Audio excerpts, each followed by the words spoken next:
राज recording studio नीम चौक चौसीमा वैशाली।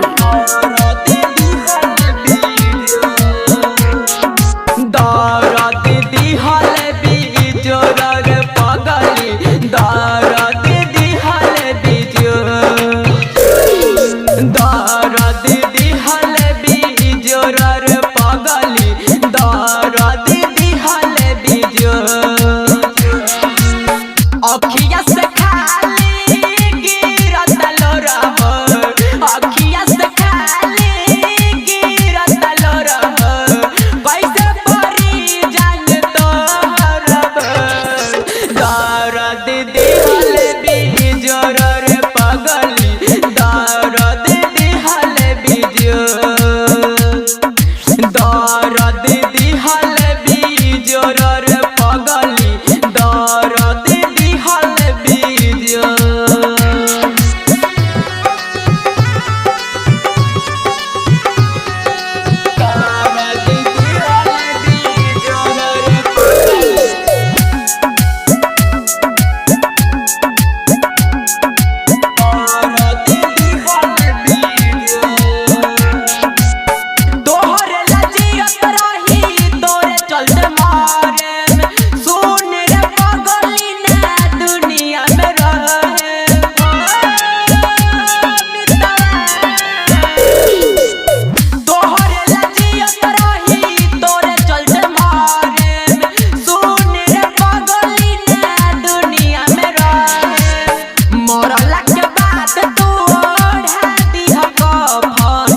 मोड़ला के बाद तू ओढ़ा दिह कफन, काहे तू कइले दिला कठोर, दर्द दिहल बिजोर रे पगली, दर्द दिहल बिजोर।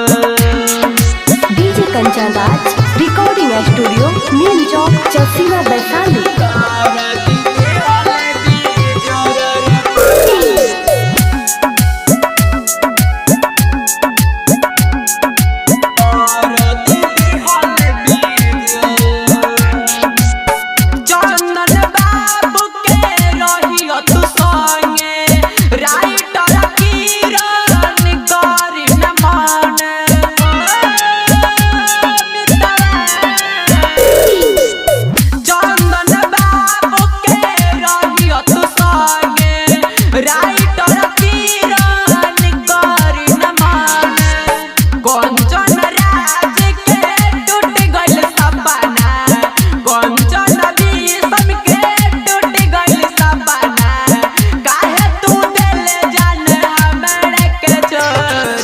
दर्द दिहल बिजोर रे पगली, दर्द दिहल बिजोर।